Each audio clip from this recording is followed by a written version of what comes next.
그리스도의 의. 이것만큼 좋은 주제가 없어요. 성경 가운데. 근데 이제 그 다음 이제 본문을 딱 보면은 여러분들이 조금 이제 부담을 좀 느끼실 수도 있는 말씀인데요. 제가 여러 말씀을 준비했습니다. 빌립보 4장 13절에 있는 말씀인데요.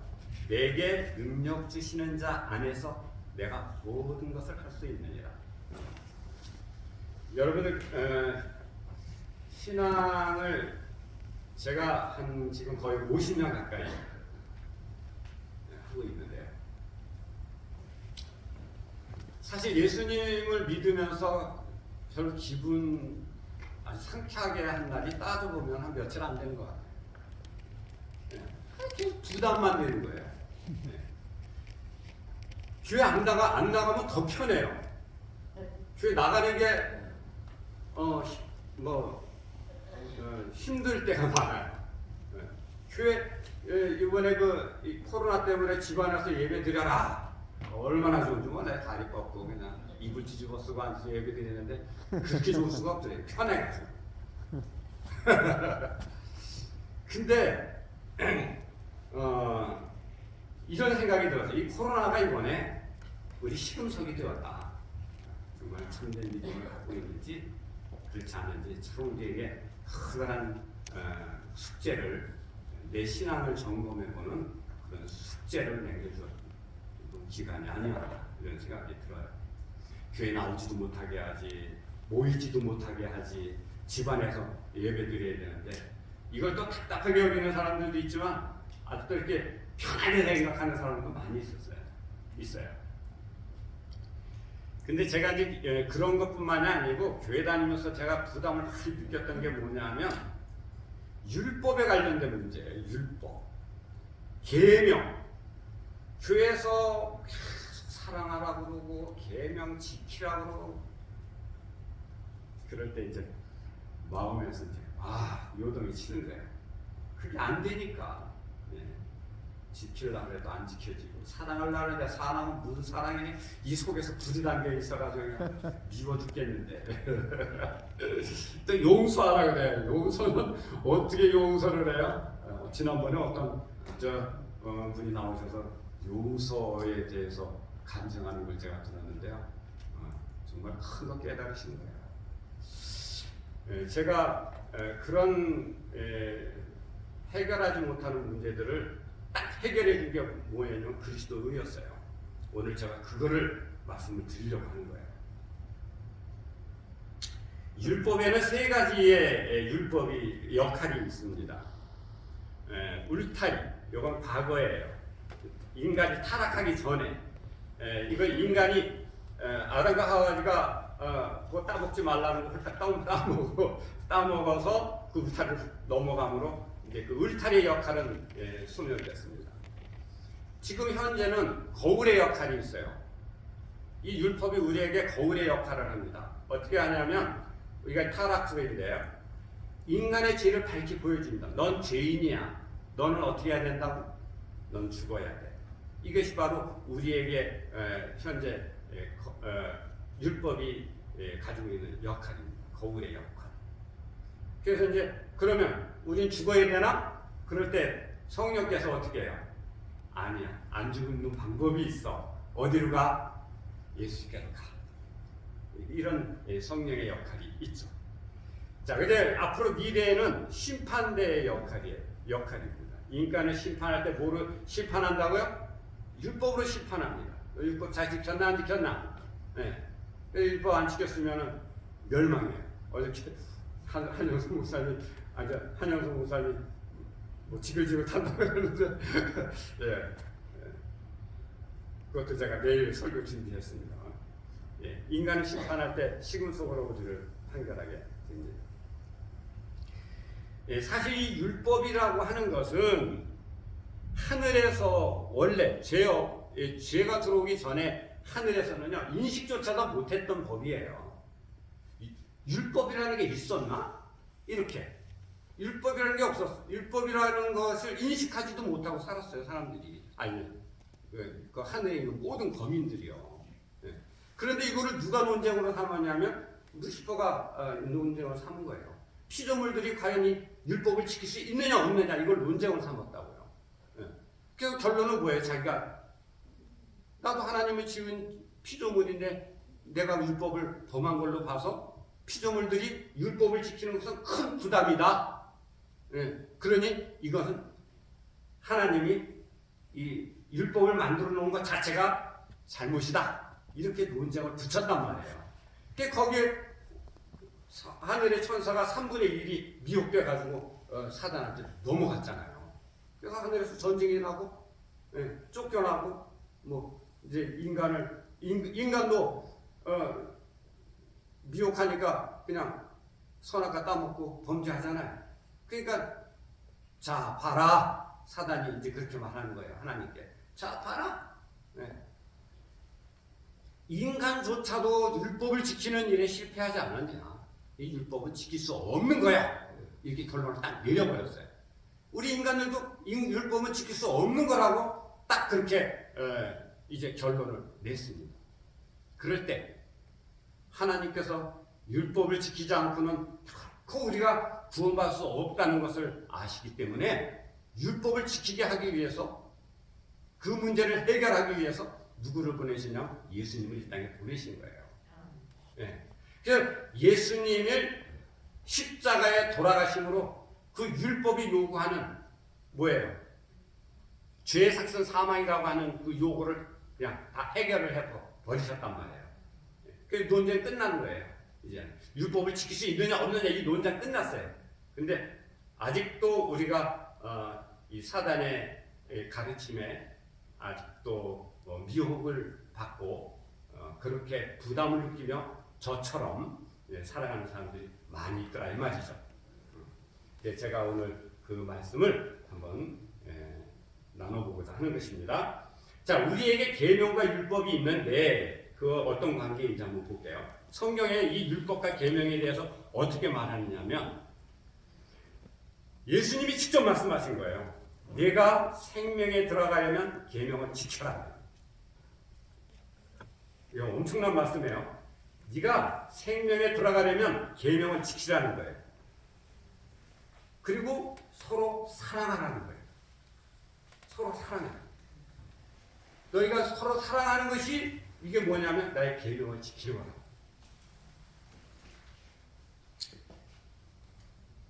성경에 이 계명을 지켜라, 사랑해라 이 말씀이 수도 없이 많아요. 제가 이거 딱 세 말씀만 뽑아 온 거예요. 여기에요 아주 쐐기를 박는 말씀이 있어요. 이런 말씀입니다. 계명 중에 아주 지극히 작은 것 하나라도 버리고 또 그같이 사람을 가르치는 자는 천국에서 지극히 작다. 이 작다라는 말이 천국에 들어갔는데 넌 작아 이게 아니에요. 못 들어간다는 얘기입니다. 쉽게 말해서 안 된다 이 말입니다. 계명이 10가지가 있는데 그 10가지 중에 한 가지만이라도 범하면 안 된다. 쉽게 말하면 그런 의미예요. 얼마나 이 강력한 말씀이에요. 그거를 이렇게 그리고 뭐라 그랬냐면 오직 율법을 행하는 자라야 의롭게 하신다. 의롭게 된다. 의롭게 된다는 구원 얻을 자격이 있다. 그런 말씀입니다.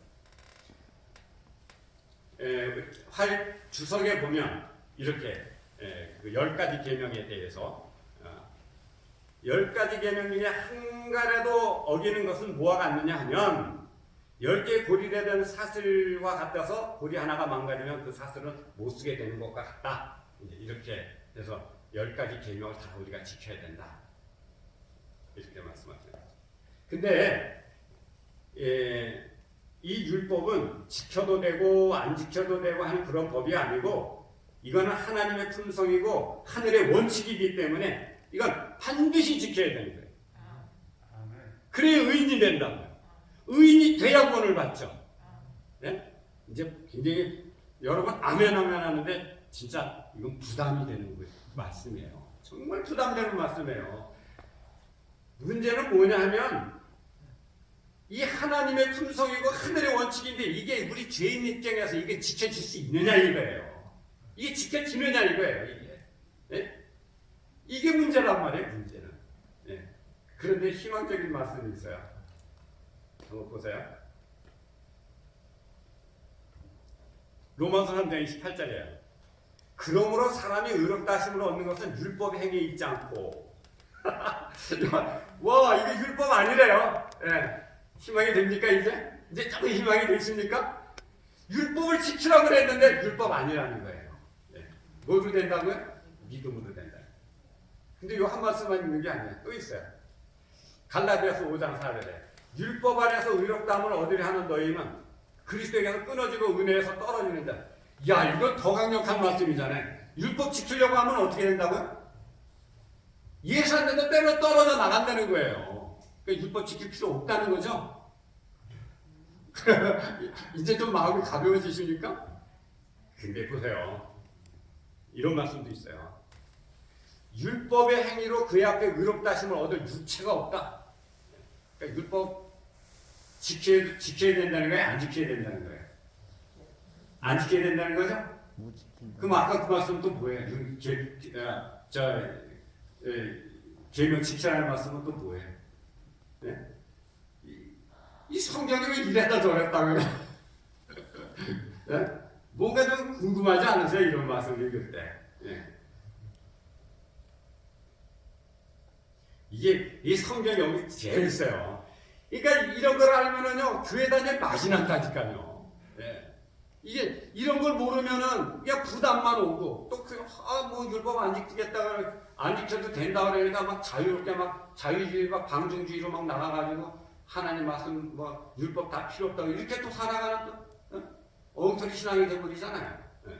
근데 이 말씀을 정말 제대로 알면 이렇게 교회 생활하고 이렇게 예수 믿는 게 이렇게 즐겁고 행복한 일인지 정말 모른다 이거죠. 네. 이거는 자 보세요. 우리가 의로워지는 방법이 율법을 지켜서가 아니고 믿음으로 된다는 것인데 예수를 믿으면 의로워진다. 어떻게 이런 일이 일어날 수 있을까 하는 거예요. 어떻게 예수를 믿는데 내가 의로워질까? 예? 어떻게 이루어질까? 성경에 율법을 지켜라, 계명을 지켜라, 서로 사랑해라, 말씀에 순종해라, 서로 용서해라, 온유하고 겸손하라 이런 말씀이 수도 없이 많은데 이게 되느냐고요? 네? 안 되는데 정말 이거를 어떤 사람은 그래요. 이 죄를 지킬 수 없지만 성령이 함께 하시면 율법을 지킬 수 있는 능력을 주실 거라고 이렇게 또 말하는 사람들도 있어요. 네? 맞는 말이에요? 맞는 말 같아요? 성령이 함께 하시면 아까 능력 주시는 자 안에서 성령이 함께 하시면 내가 모든 것을 할 수 있느니라. 여러분 성령의 역할에 대해서 오해하는 거예요. 그거 오해하는 겁니다. 성령이 함께해서 내가 뭘 하는 게 아니에요. 그걸 아셔야 돼요. 제가 오늘 그걸 가르쳐 드리려고 해요. 그러면 성령이 여러분들에게 왜 와서 여러분들 변화가 안 됐냐고요? 네? 성령이 오셔야 될 거 아니에요. 근데 성령이 안 와. 오질 않아 여기. 왜냐? 성령의 역할이 아니거든요. 내가 변화가 돼야 되는데 성령이 와서 변화가 안 돼요. 그잖아요. 나에서 하나님의 품성이 이루어져야 되는데 안 이루어지고 있잖아요. 성령이 안 오시잖아요. 왜? 성령의 역할이 아니기 때문에 그런 거예요. 자 보세요. 제가 이제 기회가 되면 내가 이 문제도 한번 다뤄보고 싶어요.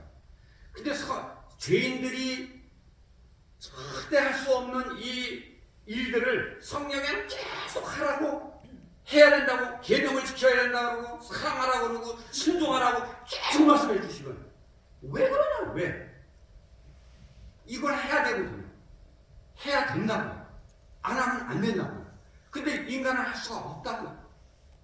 여기에 큰 딜레마가 있는 거예요. 네. 제가 아까 말씀드린 내게 능력 주시는 자 안에서 모든 것을 할 수 있느냐라는 말씀에 대해서 제가 잠깐 말씀드릴게요. 이 성령이 아니에요. 이 능력 주시는 자가. 내게 능력 주시는 자 안에서 모든 걸 할 수 있는 자라 했는데 이 능력 주시는 자가 성령이 아니라고요. 여기 주석에 나와 있어요. 딱 주석에. 예? 이거는 그리스도가 주는 힘이라고 해요. 그리스도라는 그리스도. 능력 주시는 자가 누구예요? 자가 누구예요? 그리스도란 말이에요. 그리스도가 주는 능력이에요. 이해가 되시겠습니까? 성령 아니에요. 그리스도시라.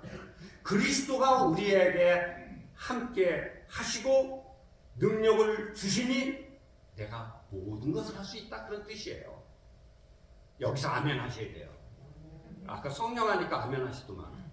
그러니까 여러분들이 다 이런 것에 대해서 우리가 뭔가가 잘못 이해하고 있다 이 말이에요. 그리스도예요, 그리스도. 실물교훈에 보면 그 말씀을 지지했어요. 딱 그 말씀. 사람이 하는 역할이 말할 수 없이 미약하지만 그가 그리스도의 신성과 연결된다면 그는 그리스도께서 주시는 능력을 통하여 모든 것을 할 수 있다. 근데 이 능력이 뭔가?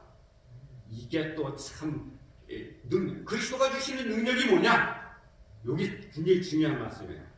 빌립보 3장 9절에 있어요.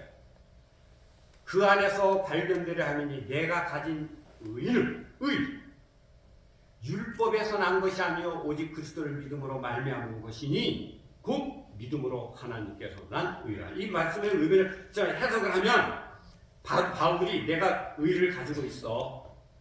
내가 의를 가지고 있는데 이유는 율법을 지켜서 율법을 지켜서 얻은 의가 아니고 이 의는 뭐를 해서 얻은 의라고요?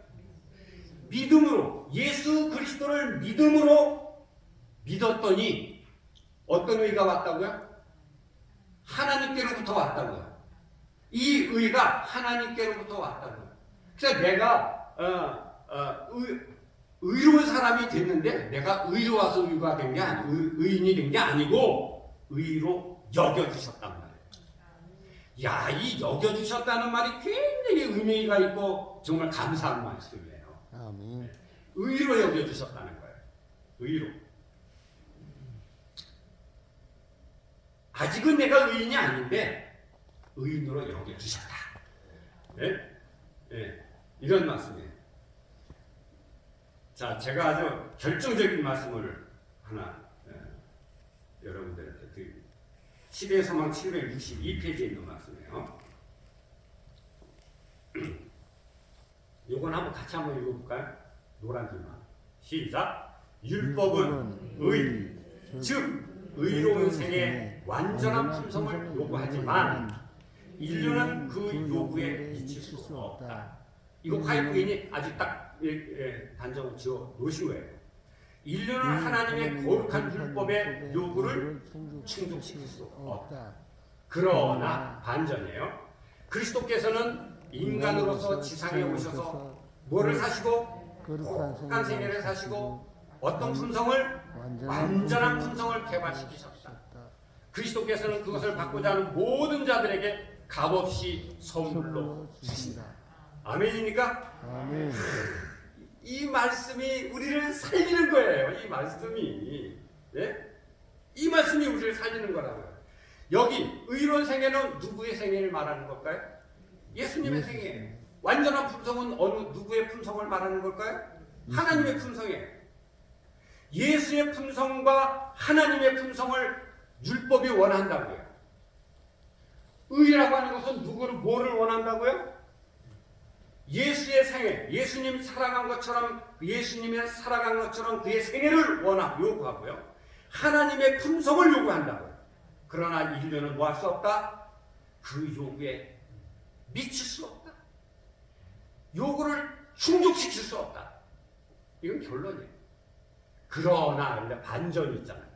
그러나 누가 그렇게 했다는 거예요? 누가? 그리스도께서 인간으로서 이 땅에 오셔가지고 거룩한 생애를 사시고, 예. 그 다음에 완전한 품성, 하나님의 품성을 개발시켜요. 이 개발이라는 말이 또 참 기가 막힌 말씀인데, 네. 그리스도께서는 그걸 받고자 하는 사람에게 어떻게 주셨다고요? 값없이 주는. 원하는 자들에게는, 받고자 하는 자들에게는, 모든 자들에게는 값없이 주어 선물로 주는 거예요. 예. 그 밑에 이 율법의 의가, 자 보세요. 이 율법의 의가 의로운 생활과 완전한 풍성을 요구한다 그랬죠? 그죠? 근데 이 율법의 의가 어디서 성취가 된다고요? 어디서 성취가 돼요? 믿는 자에게. 그리스도를 믿는 자들에게 성취가 된다는 거예요. 야, 저는 이 말씀에서요 진짜 놀랐어요. 예. 노력하는 거예요. 계명 지키려고. 부모를 공경하라는데 공경이 안 돼. 아유, 빨리 그냥 어떻게 우리 노인에게 그냥 빨리빨리 어떻게 갔으면 좋겠고 이런 생각 들어가잖아요. 막 미워 죽겠는데 저 친구 막 내 돈 띄워먹고 말이지, 나 뒤통수 치는 저 친구 그냥 미워 죽겠는데 사랑하라고 그러는데 이게 사랑이 안 되잖아요. 그런데 그게 성취가 돼, 내 마음에서. 부모도 공경하고 내가 하는 게 아니고 그리스도가 다 이루어 놓으신 것이 내 마음에 성취가 된다는 거예요. 이런 일이 어디 있어요? 예? 이거 기가 막힌 일 아닙니까? 예. 이게 성취가 된다니까요. 계명을 지키려고 막 노력하는 게 아니고, 말씀에 순종하려고 막 애를 쓰는 게 아니고 그냥 성취가 돼, 내 안에서. 그리스도를 믿는 그 믿음에 있었더니 그 믿음이 나로 하여금 그런 것이 성취가 돼.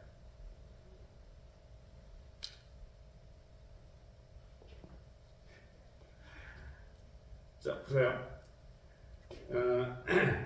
그 성취가 되는데, 아까 제가 하늘에서는 율법이 존재를 인식받지 못했다 그랬죠. 네, 똑같아요. 그리스도가 내 안에 들어와서 성취를 시키면요, 율법이 없는 것처럼 되어요. 네. 내가 율법을 지켜야지가 아니라 어느새 내가 지키고 있어. 네? 이게 성취가 된 거라고요. 이게. 그래서 사도 요한과 바울은 이렇게 말씀했습니다. 그런즉 우리가 믿음으로 말미암아 율법을 폐하느냐? 그럴 수 없느니라. 도리어 어떻게 한다고요? 율법을 굳게 세우느니라. 이건 내가 막 세우려고 노력을 한 게 아니고 그냥 자동이 내 안에서 성취가 돼가지고 율법을 굳게 세우고 있어요. 감사합니까? 아멘. 네. 사도 요한은요, 아주 적절한 말씀으로 우리에게 참 이렇게 나눠주십니다. 그의 계명은 무거운 게 아니에요. 네. 얼마나 감사합니까? 이게요, 우리에게 계명과 이런 율법과 사랑, 순종, 용서 이런 것들이 다 큰 부담으로 왔었지만은 이것이 내가 실천하는 것이 아니고 그리스도가 들어오시니 능력 주시는 자 그리스도가 다 내 안에서 거룩하게 생애를 사시고 완전한 풍성을 이루어 놓으신 그 풍성이 내 안에서 어떻게 되는 거라고요? 나타나는. 그걸 성취된다. 나타나는. 예. 이게 그리스도의 의라. 그리스도의 의. 이 그리스도의 의만큼 우리에게 큰 희망이 되고 용기가 되는 말씀이 없습니다. 여기 아까 개발시켜놨다고 하는 말씀 제가 여기 있죠? 완전한 풍성을 개발시켜놨다는데 이 개발시켜놨다는 게 뭐냐면 그리스도의 의. 그리스도의 의. 그럼 그리스도의 의라는 게 뭔가? 좀 궁금하시죠? 그리스도의 의가 뭐냐? 하나님의 의와 그리스도의 의가 있어요. 근데 여기 약간 좀 다릅니다. 하나님의 의가 있고 그리스도 의가 있는데 이게 약간 달라요. 제가 이거 설명을 할게요. 질적으로는 같아요. 질은 같아요. 질. 근데 사이즈가 달라요. 사이즈가. 네. 쉽게 얘기해서 이렇게 예를 들 수 있습니다. 전기를 만들어내는데 발전소에서 막 수십만 볼트의 그 전기를 만들어내죠. 변전소로 보냅니다. 그럼 변전소에서 25,000볼트의 전기를 보내요. 어디로? 전부산대 변압기 다 붙어있죠? 그 변압기를 보내요. 그 변압기에서 220볼트로 가정에다 공급을 해요. 그럼 거기서 우리가 내가 이런 거 쓰는 거예요. 가전제품. 그 쓰고 나면 뭐 줘야 돼요? 사용료 줘야 돼요. 마찬가지로 하나님의 의가 바로 우리에게 오면 우리는 다 죽어요. 감당을 할 수가 없어요. 죄인들이. 그래서 그리스도께서 그 하나님의 의를 받아서 다운시키는 게 우리가 다 사용할 수 있도록 다 받을 수 있도록 여러분들이 그게 그리스도의 의예요. 다운시키는 거예요. 근데 우리가 그 그리스도의 의를 받으면 공짜로 받나요? 아까 값없이 준다 그랬는데 값없이 주는데 또 와서 사라는 말씀도 있어요. 사용료 내야 돼요. 여러분 이 그리스도의 의도 사용료 내야 돼요. 뭐가 사용료가 될 것 같아요? 헌금 많이 맞추면 될까요? 봉사 많이 하면 될까요? 뭘 것 같아요? 김영국 주사님. 율법. 율법. 개념. 사용료가 뭐냐면요. 죄예요. 죄. 내 죄를 다 드리는 거예요. 하나님한테. 이해하시겠습니까? 이게 사용료라고요. 예. 그리스도의 의를 받는 조건이 뭐냐? 내 죄를 다 갖다 드리는 거예요.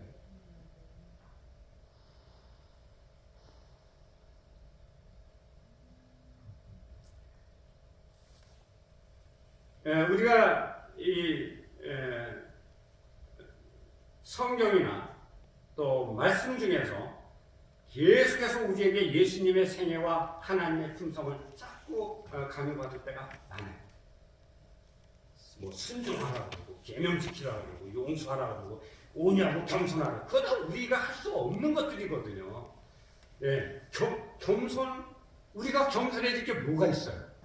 겸손은 예수님이 하시는 거예요. 우리가 용서할 게 뭐가 있어요? 용서는 하는 게 아니에요. 받는 거지. 우리는 용서 받는 사람이지 용서하는 사람이 아니에요. 네? 겸손도 마찬가지로 겸손할 게 뭐가 있냐고요. 네. 예수님만 겸손하신 분이에요. 예수님만. 그런 것을 자꾸 우리가 강요를 받아요. 우리에게. 자꾸 하라고. 그럴 때 뭐를 기억해야 된다고요? 뭐를 기억하라고요? 그리스도의 의를 기억하시라는 거예요. 그리스도의 의를 받으라는 얘기구나. 이렇게 받아들이시라고요. 저는요, 그런 성경이나 이런 말씀들을 들을 때 그거 율법을 행하고 말씀에 순종할 수 있는 방법 좀 가르쳐 주세요. 처음에 제가 그런 말씀을 들을 때 그렇게 들었어요. 어떻게 하면 순종할 수 있죠? 그래서 요즘에는 제가 그런 말씀을 들을 때 예수님의 거룩한 생애와 온전한 품성을 이루신 그 예수 그리스도 그에게로 가서 그의 그리스도의 의를 받으라는 말씀이구나. 이렇게 제가 이제는 알아듣습니다. 그랬더니 그런 말씀을 들을 때마다 뭐해요? 마음에 기쁨이 오는 거예요. 교회 다닐 마음이 나죠. 예. 내가 막 위로해지는 것 같은 거예요. 예. 그런 말씀을 한마디에 의해서. 예. 이런 말씀도 있어요. 한번 보세요. 가력 뽑은 기별 3권 169페이지에 있는 말씀인데요. 제가 다 읽어볼게요. 경건의 비밀. 품성을 재는 표준은 임금의 계명이다. 계명은 죄를 찾아낸다. 계명에 의하여 죄를 알게 된다. 그러나 죄인은 항상 십자가에서 치욕적인 죽임을 당하시고자 그분 자신을 낮추신 그분의 놀라운 사랑의 표현에 의하여 예수께로 이끌린다. 이 얼마나 놀라운 연구주제인가.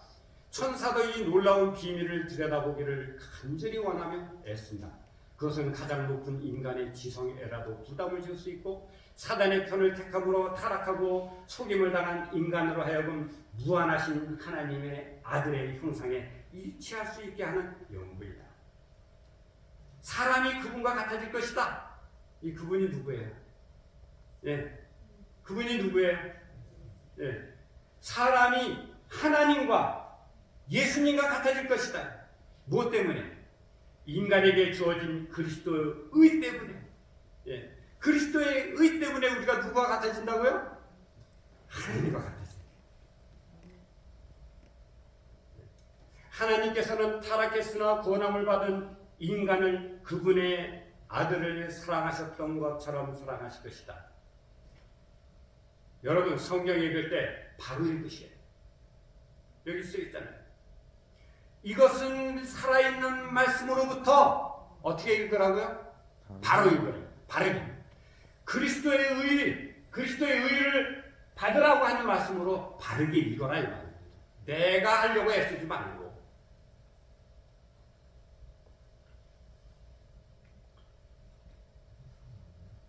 사단은요, 우리 사람들을 얼마나 이 뇌 구조를 갖다 완전히 바꿔놨는지, 우리가 성경을 읽을 때마다 부담을 느껴요.